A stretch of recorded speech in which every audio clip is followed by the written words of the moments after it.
Hi guys, John Florez again, and oh boy, this is some good stuff. Can't wait to tell you these couple of stories.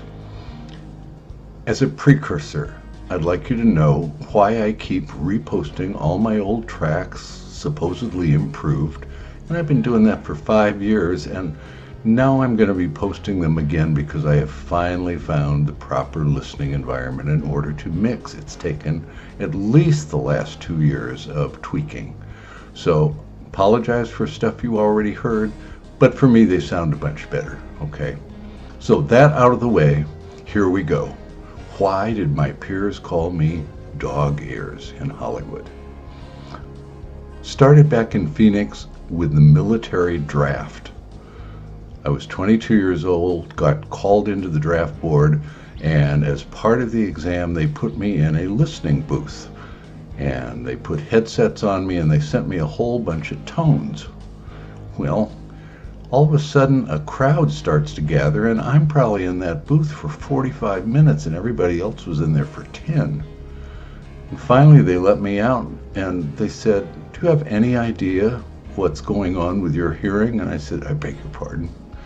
And they said, "Well, you can hear ultrasonic frequencies and ultra low sonic frequencies. Basically that's what animals hear." And I said, I had no idea. And they said, "Well, it's kind of a gift." And it was over the years, but it's also a little bit of a curse because I'll give you a couple of examples. Okay, so we segue a year or so later into Hollywood, and I'm working for RCA Records and then independent. And I'm at Wally Heider Studios mixing in Studio One with Larry Cox, my dear friend, who was the chief engineer at the time, went on to produce Precious and Few by the group Climax, a #1 record, and 3 platinums for the Jefferson Starship. But in these days, that was prior to his production career, and he's with me in the studio, and we're getting ready to do a mix down. And so we sit down and I say, "Hey Larry, I can't really work yet. There's this sound that's really bothering me."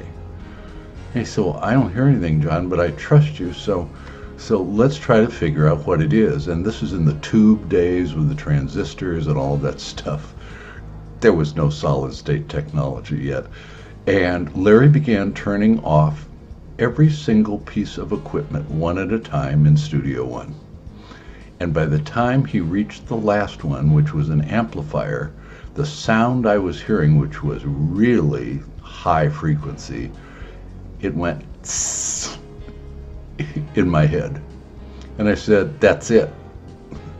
And he said, "It's in there?" And I said, "Yeah, well, now we know where it is. I can work." And he said, "No, I want to get to the bottom of this." So he takes out his toolkit, he takes apart the amplifier, he finds kind of a funky looking tube that's in there, pulls it out, puts in a new one, and he said, holding the old one up, he said, "Yeah, there's a filament broken in here, John, and you could hear that."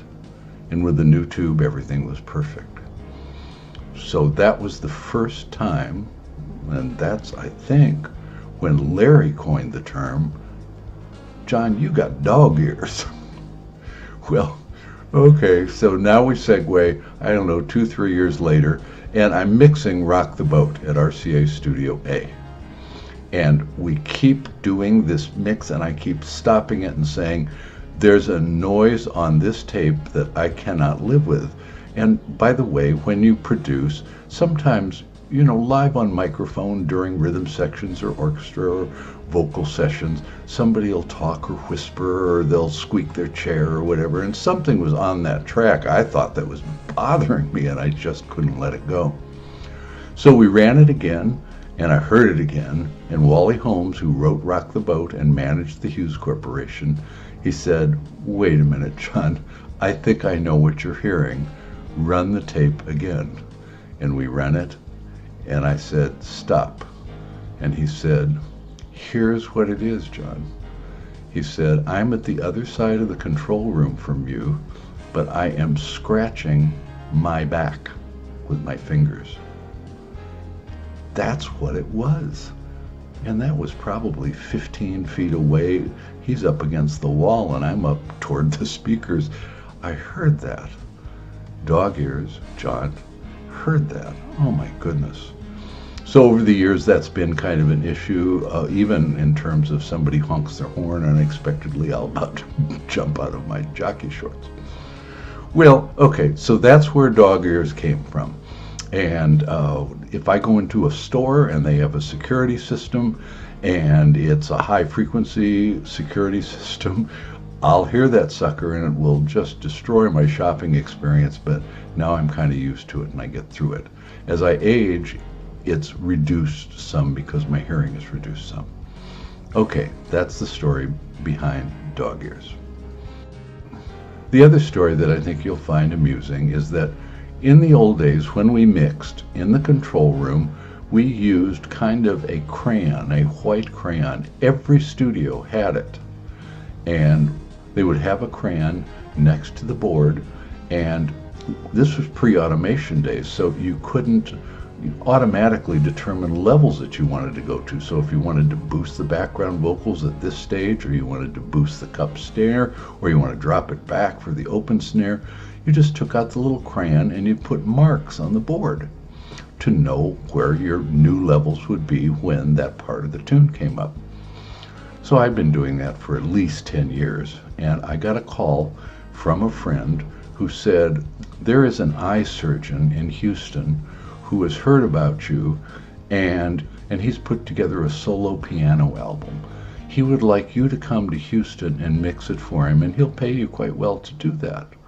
I said, well, that'd really be fun. I've never done anything quite like that. Go to Houston, mix the sessions, we're all done.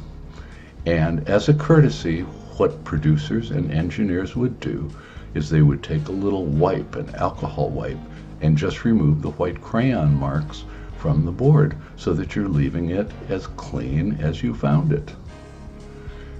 Well, in Houston, when I did that, all the numbers and levels that were factory imprinted on that board, the alcohol wiped them off and they vanished. I was speechless. It's the most embarrassing moment in the studio I have ever had. What do you say when you've ruined somebody's really expensive console? Oh my goodness. And Dr. Gerard just blew it off and talked to the studio owner, and I do not know what they did to remedy that, whether they got a new faceplate for it. I'm still speechless. I can't believe that it happened. And if I had to do it all over again, I'd do it because I'd done it at 20 other facilities before that. Anyway, red-faced and all, I left the studio, flew back to LA, told my wife about it, and that's that. Okay, so those are the two new stories. Listen up for the new remasters that are coming. I don't know whether you can see in my eyes or with my face. I am feeling a couple steps better. That's very good news. And I guess I'll do a little postscript just for fun. Most of you know that I produced the first record that I had in 35 years with my friend, Alabama singer-songwriter Bobby Brooks. It's called Shine On. Sorry, Shine On. No, I can't say that. I'm not country. He can say Shine On. So it took 3 different remasters to get it markedly improved from the original final mix. I mean markedly.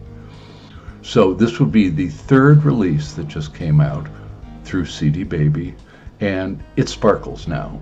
We increased the tempo, we added some reverb, we boosted some levels, and I'm thrilled, and the creative team involved is thrilled. So guess what happened? Accompanying the release, I paid a third-party firm for a big press release that will point to this new release that CD Baby is distributing to Amazon Music and Apple Music and all those places. So, and it was the pricey press release. It was the pro version because it goes to many more outlets. Bottom line, CD Baby published and distributed the earlier in the year mix that they had from me, not the one that I sent them this time saying, this is the brand new improved release. This is the one you want to distribute. So it goes out everywhere. We don't know it. We don't know the wrong versions out there. And I don't know, a few days ago now, I went to YouTube and I went, oh my goodness, that's a mix from months ago. That is the one that we love so much. And then I went to Spotify and it's the same thing. And I just produced a graphic for CD Baby's customer support people that shows, since the tempo's faster, with one track above the other graphically, you can see that they published the old track because it's much slower on the timeline than the new track. Now, I don't think they're going to compensate me for a $200 press release. I hope they'll make good on correcting this issue and withdraw this old version from everywhere and put out the proper one. But you know, I could never make this stuff up. I don't know. I just find it interesting, and I thought I'd share it with you. A little frustrating, but interesting.